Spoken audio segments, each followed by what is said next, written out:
भारतीय संविधान के अनुच्छेद 124 के अनुसार सर्वोच्च न्यायालय के न्यायाधीश के रूप में नियुक्ति के लिए किसी व्यक्ति को किसी उच्च न्यायालय में अधिवक्ता के रूप में कम से कम कितने वर्षों का अनुभव होना चाहिए?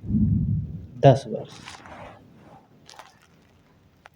अनुच्छेद 124 के प्रावधानों के अनुसार सर्वोच्च न्यायालय का कोई न्यायाधीश अपना त्यागपत्र किसे संबोधित करता है?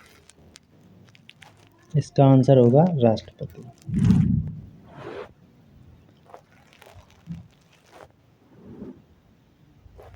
अगला क्वेश्चन है,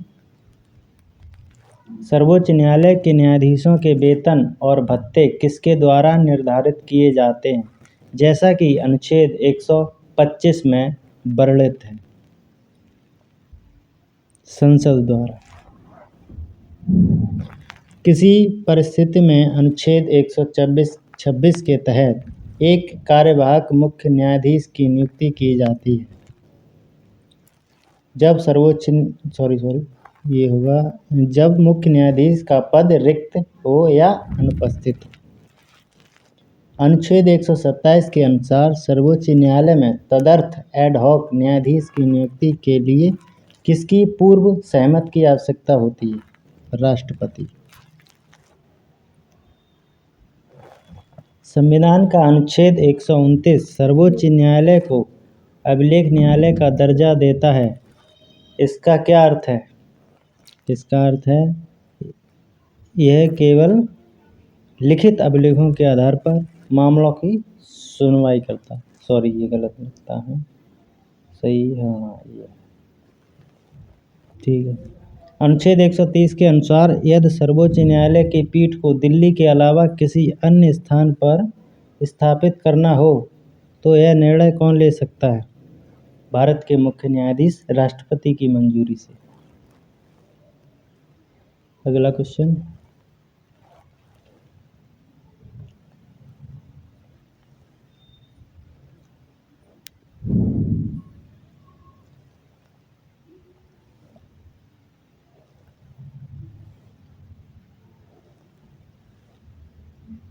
निम्नलिखित में कौन सा विवाद अनुच्छेद 131 के तहत सर्वोच्च न्यायालय के मूल क्षेत्राधिकार में आता है? मूल क्षेत्राधिकार में आता है। इसका आंसर होगा एक नागरिक, दो या दो से अधिक राज्यों के बीच का विवाद। अगला क्वेश्चन, सर्वोच्च न्यायालय के न्यायाधीश को हटाने के लिए 124 में किन आधारों का उल्लेख किया गया है? 124 हटाने के लिए अनुच्छेद 132 के तहत सर्वोच्च न्यायालय को उच्च न्यायालय से अपील सुनने का क्षेत्राधिकार किन मामलों में प्राप्त है? संवैधानिक मामलों में।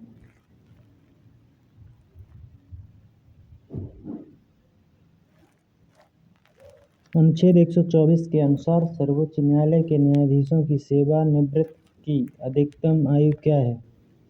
65 वर्ष। इसमें बहुत कन्फ्यूजन होता है। 62 होती है उच्च न्यायालय की और सर्वोच्च न्यायालय की 65। सर्वोच्च न्यायालय के न्यायाधीश के रूप में नियुक्ति के लिए एक योग्यता यह है कि व्यक्ति राष्ट्रपति की राय में एक पारंगत विधिवेत्ता हो। यह प्रावधान किस अनुच्छेद में है? 124।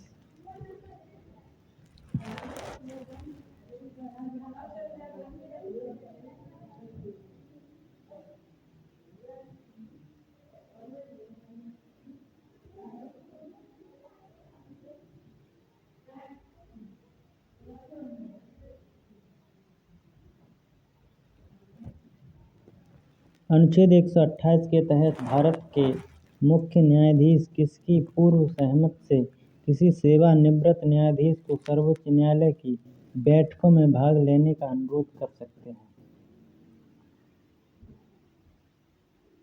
राष्ट्रपति। दिए गए आरेख के अनुसार सर्वोच्च न्यायालय का कोई सेवानिवृत्त न्यायाधीश सेवानिवृत्ति के बाद क्या नहीं कर सकता? किसी भी न्यायालय में पेशी का या कार्य नहीं कर सकता।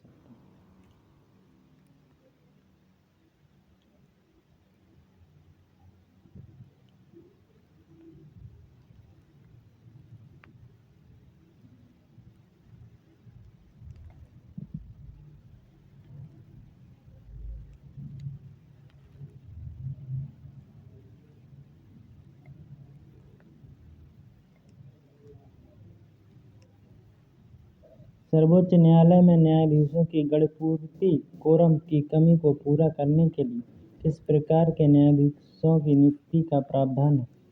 तदर्थ एडहॉक न्यायाधीश।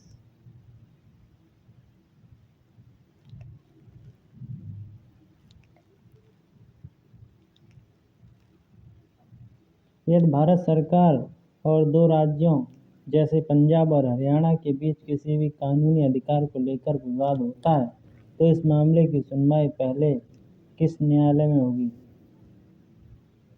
सुप्रीम कोर्ट यानी सर्वोच्च न्यायालय।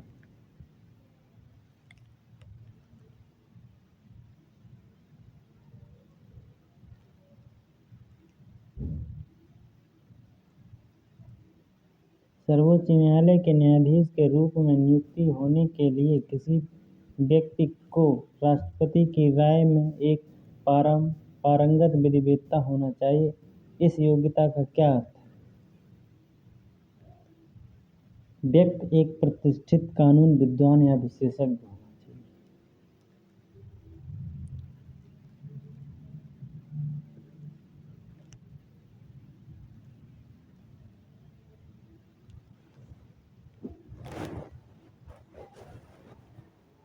दिए गए आरेख के अनुसार अनुच्छेद 124 के तहत सर्वोच्च न्यायालय के एक न्यायाधीश को पद से हटाने के लिए राष्ट्रपति का आदेश किस पर आधारित होना चाहिए?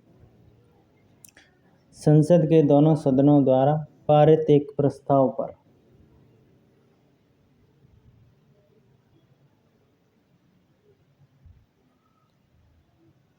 अनुच्छेद 126 के अनुसार कार्यवाहक मुख्य न्यायाधीश की नियुक्ति कौन करता है? राष्ट्रपति। अनुच्छेद 131 के तहत सर्वोच्च न्यायालय के मूल क्षेत्राधिकार का मुख्य उद्देश्य क्या है?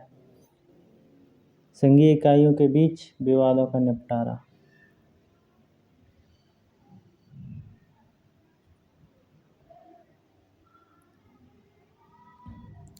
Thank you. ध्यान रखिए आपने।